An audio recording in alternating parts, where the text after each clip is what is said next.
Upset alerts, Week 12 edition. We like to, on Thursdays around here, go over some games presented by Flex Power, generated by Flex Power, best generators in the business, myflexpower.com if you're interested. And we like to circle some games that, maybe we haven't picked the upset, but we're concerned. Maybe on a scale of 1 to 10, we're concerned. How concerned would we be? For example, Michigan's playing Northwestern at Wrigley Field.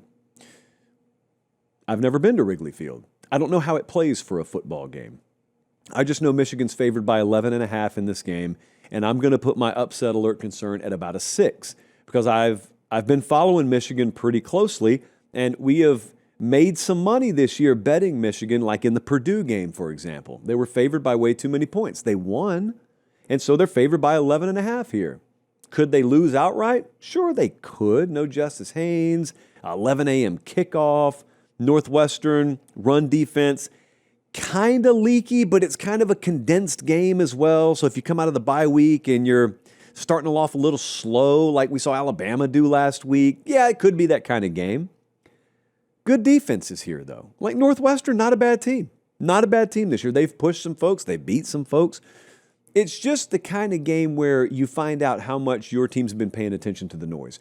The noise being, some people are starting to wake up to the idea that Michigan is still in the running for a playoff spot. Of course they are. They're still in the running for the Big Ten championship.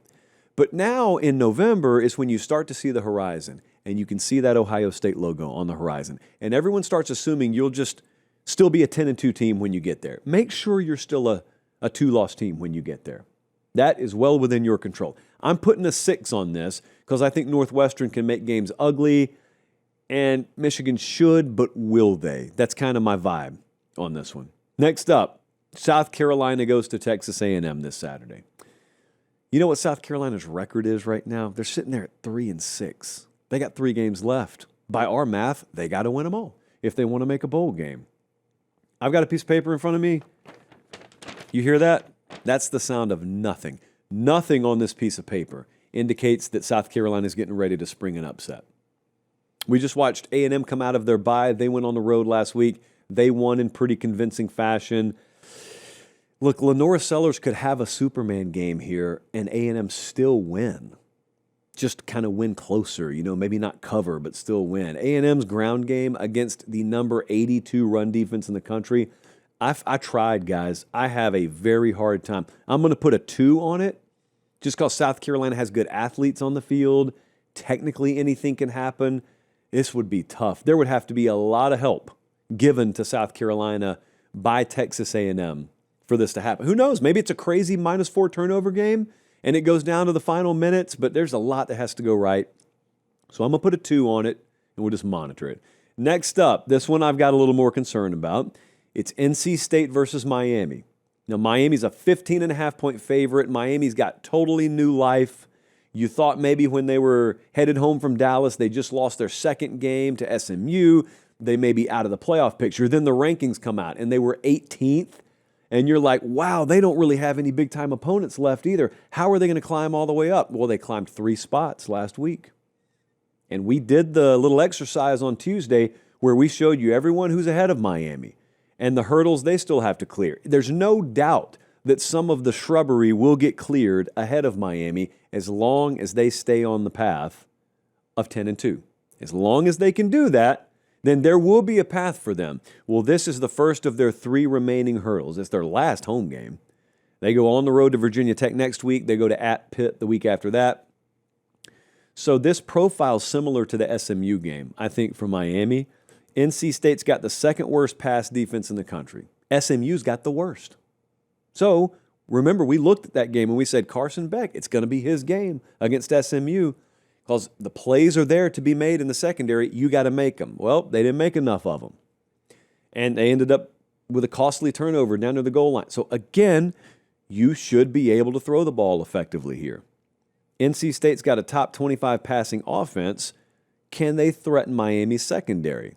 It's not going to be a situation where you get up, like 17-6 and just kind of wait it out. NC State can score. Like they can. They possess the capability to do that. So you need offensive consistency. You need rhythm. You need good effectiveness in your passing game. Will you get that? Their run defense at NC State has been decent, so Miami probably needs to throw the ball to win this game. For that reason, because of some of the inconsistency that's been there, I'm going to put a 5 on this. I have already seen Miami lose, a couple of games as a double-digit favorite this year. So that just because there's a 15.5 there, it doesn't make me worry about this game any less than I otherwise would have. I'm going to put a 5 on it. Now, if they win 42-3, then I start buying into the hype again. Florida at Ole Miss. Hey, wait just a second. Appreciate you guys watching. Most of you are subscribed. If you're not, please do so. It's free. It helps us keep the show free, and that's how we do college football year-round. All right, back to the video. Got some buddies going to this game. They circled it early in the year, in the summer even, and they said, that's the one. We've never been to the Grove. That's the one. That one's really going to pop off. Florida, Napier got Lagway back. Man, one of the most experienced teams, really talented. Nope.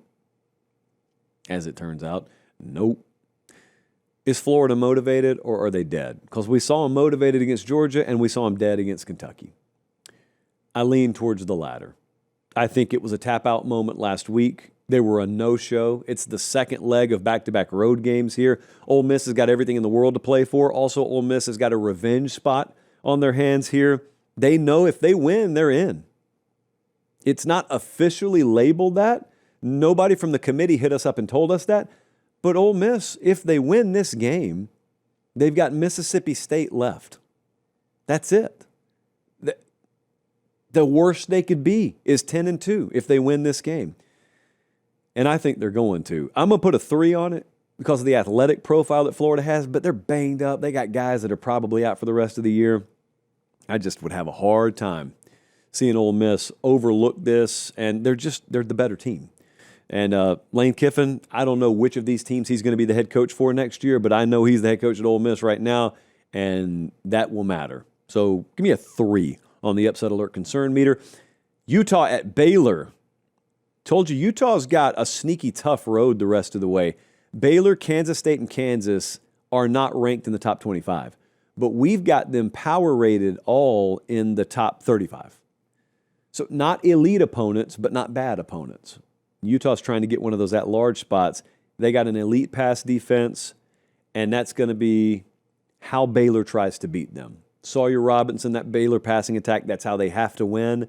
They don't run the ball great, and that, ironically, is how you would challenge Utah. You would challenge them that way, but you can't if you can't run the ball. It's like the total inverse of how we describe the Alabama-Oklahoma game, where that is strength on weakness. Well, we got weakness on weakness here. So I don't know that Baylor can fully take advantage of what's there maybe to be taken advantage of, and Baylor cannot stop the run, I don't think, effectively enough against Utah, and I think Utah can run it all night. I'll put a 5 on it. The model actually loves Baylor. I don't see it. I think Utah understands maybe, just maybe, that door's still cracked open. Now, I've got them power rated as the best team in the Big 12 right now. Controversial, I know. But either way, if you agree with that or not, they're still a good team. So I'm going to put a 5 on it. And then the last one, we'll stay in that conference. Nobody is talking about this. Nobody is talking about BYU. Oh, they're talking about them. They're just not talking about who they play this week. TCU is at Brigham Young this week. At Brigham Young. With home field advantage factored in, BYU is a 3.5-point favorite. That's basically implying they're equal on a neutral field, TCU. 2 of TCU's 3 losses are by a field goal. Very close losses. They just lost to Iowa State, I believe, last week. They've got a top 10 passing offense. TCU, decent run defense. It may be the same script as last week. You get a lead on Brigham Young and force them to try and throw the ball to catch up. TCU's got the 104th ranked pass defense in the country. So if Brigham Young can throw the ball, they could win this game and win it convincingly. Can they do it is the question. Can they do it? I think it's a very dangerous game. So I'm going to put an 8.5 on this. I mean, it's implied neutral field equal team. So yes, I'm going to put an 8.5 on it. And everybody's looking at Brigham Young like, oh man, could they get back to Dallas? Could they get back to the Big 12 championship game? Dude, they got to win this week. And then they got Cincinnati coming up, I believe. They got to win this week.